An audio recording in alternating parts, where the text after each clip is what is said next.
Hello, and welcome to Memo's Tech Tips. My name is Calvin Camilo, and today I'll be doing a two-part, one unboxing and two installation of the Corsair H100i.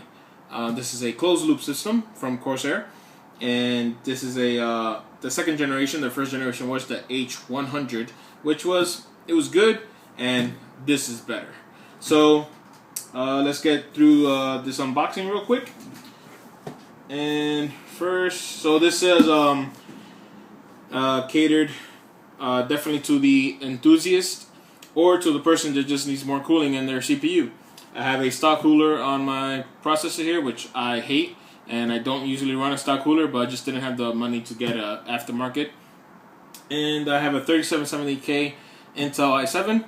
So definitely you're gonna wanna put a liquid cooling on your system if you're gonna run any type of overclocking, so which is what I'm gonna do. And fans, I don't like fans on CPUs.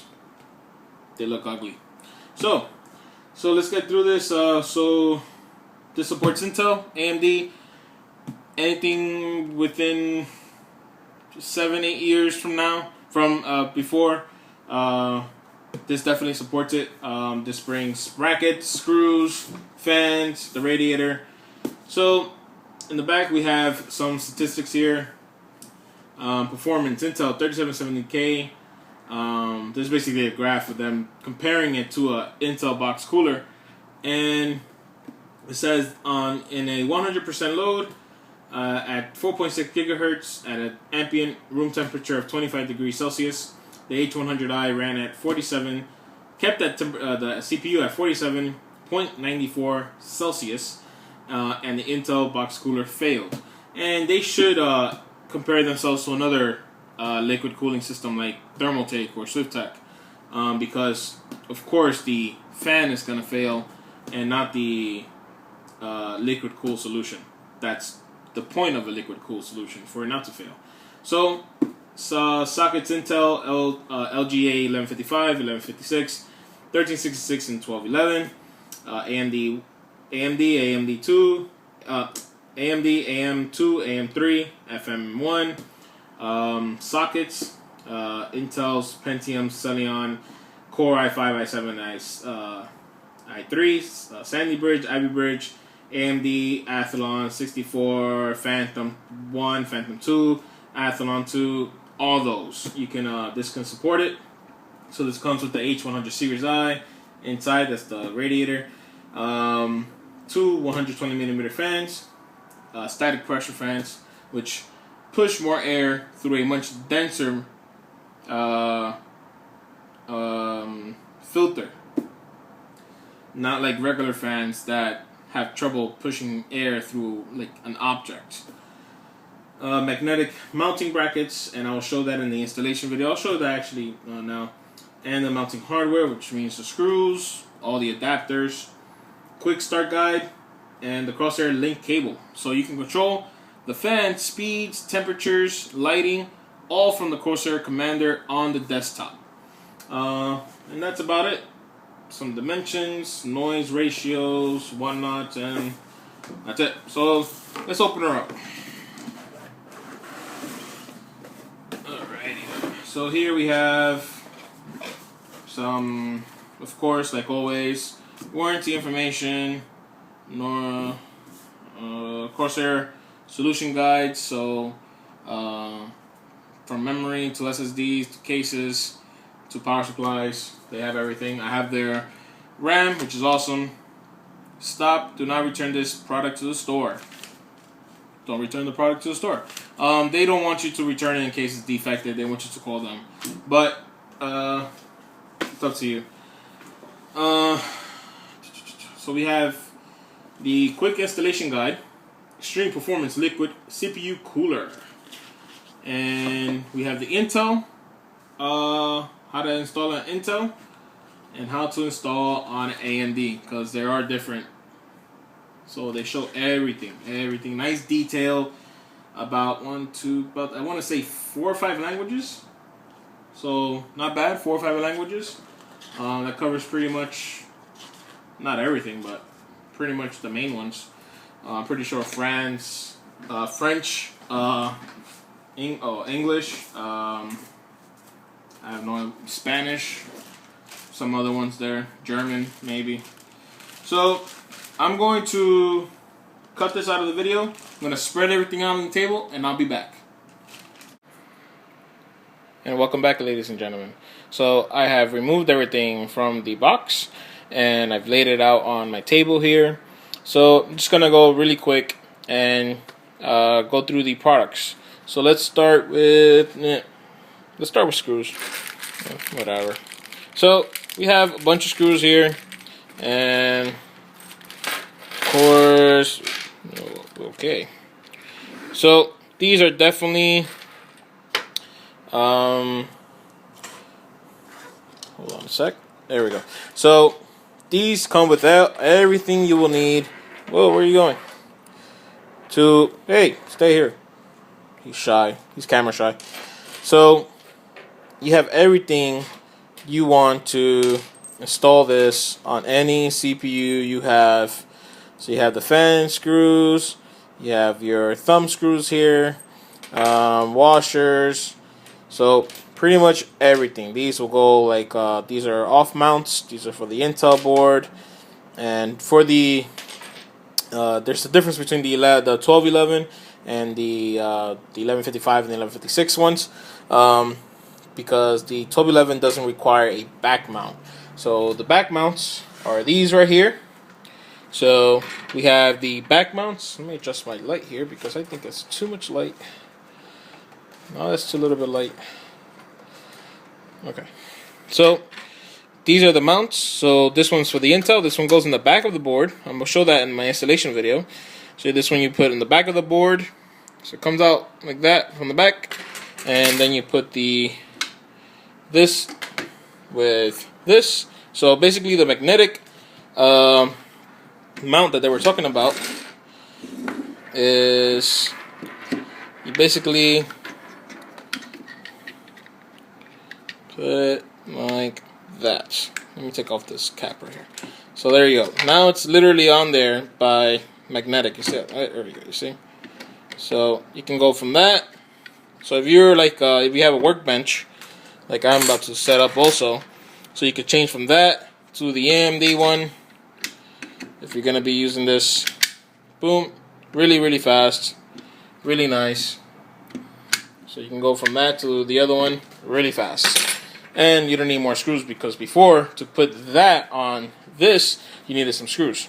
So you don't need that no more. So less screws, very good.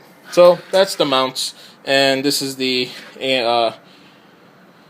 I want to say this is the AMD one. Yes, this is the AMD one. I just showed it. This is also for the Intel. So Intel, AMD, awesome. The fans, static pressure fans, are definitely different than regular fans. I'm going to slow this one down with my finger. Don't pretend you don't do this at home. So you can tell the blade design from that to this, very different. So you have 1, 2, 3, 5, 6, 7 blades in a weird angle, and you can tell there's not a lot of space in between them. So it creates a lot of pressure to push that air through this dense radiator. So that's what you need to push air through the radiator at an efficient level. And like the H100 regular one and the other ones that are not the I version, they didn't come with the static pressure fans, so they perform a little bit less, but they were still awesome. So it comes with 2 of them, and they're a little bit different than the actual static pressure SP120Ls. The actual ones comes with like a rubber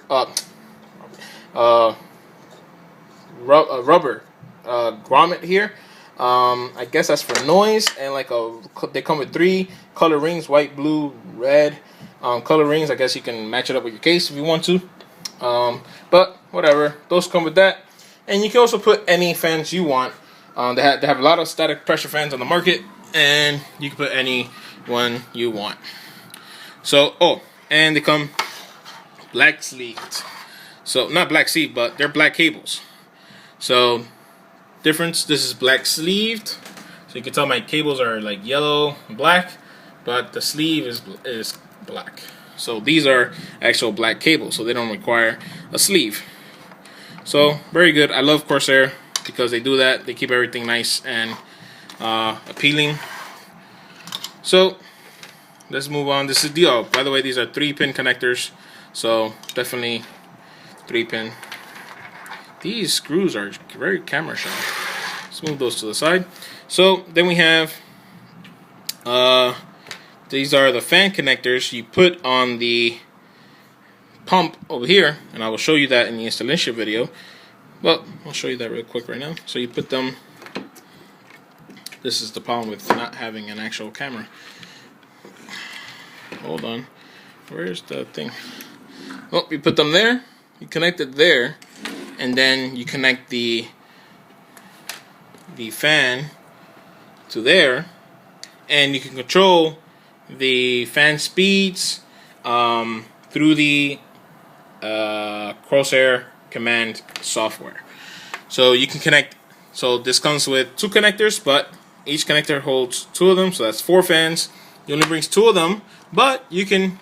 This is the option to put 2 more, so you can control 4 fans. Very good, very awesome, very nice for them. Nice of them to do for us. So, and this is the command link cable. So a USB on here, which was, oh Lord, right there. So you put that there, and then you run this around the back of your system, and you hook it up to the one of your front USB headers, and that's how you control the command software. And this so let's move on. So that's about it for the cables. Let's move on to the radiator, which is the workhorse of this. So here we have the radiator. There's a dual radiator, 120 millimeter each. Definitely much better hoses on this than the H100. The H100, the hoses were like plastic, and they were really rigid. So you couldn't really like move them to like where you wanted it to go. These are very flexible. They won't really kink. They're thicker, definitely thicker. So they're holding a lot more water solution in there, and more water means more cooling.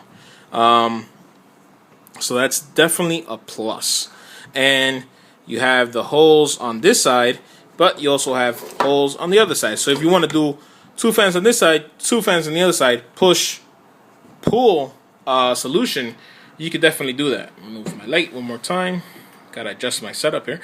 And so you could definitely do that solution if you want, or you could just do a push or a pull solution. It's up to you. I say run test to see which one is better for your ambient environment, because it all depends on your ambient temperature. I believe so. And I do believe that that's why they quote the ambient temperature on the box. So the pump. So here we have a copper solution. Definitely copper. Anything you do with this better be copper. And you have pre-applied thermal paste, which is awesome. And this did not come uncovered. I took off the cover. It comes with this cover right here, so you can protect that. So you don't have to worry about putting thermal paste on your system if you don't know how to do that. This is my old CPU. So this is thermal paste, and these I'm going to show you in this. This is how to set up for the installation video. How to clean your CPU and apply. Well, not apply, but I'm going to show you what you're supposed to do with this. And yeah, that's for that. So yeah, it's pretty much it. Oh, we have so connect to the pump. We have a SATA, which gives power to the pump. SATA cable. So you want to make sure you have a spare SATA cable, or you can convert a Molex to a SATA.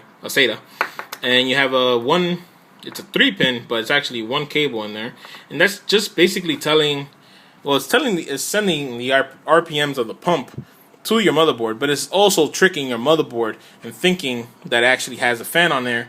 Well, it does have a fan, but it's not a fan. It's going to be a liquid, because when let's say you take off that pin, this pin right here, the CPU pin, and you turn on your system, your system might not boot up, or your system is going to boot up and it's going to shut down, or your CPU will fry because it doesn't have a cooler.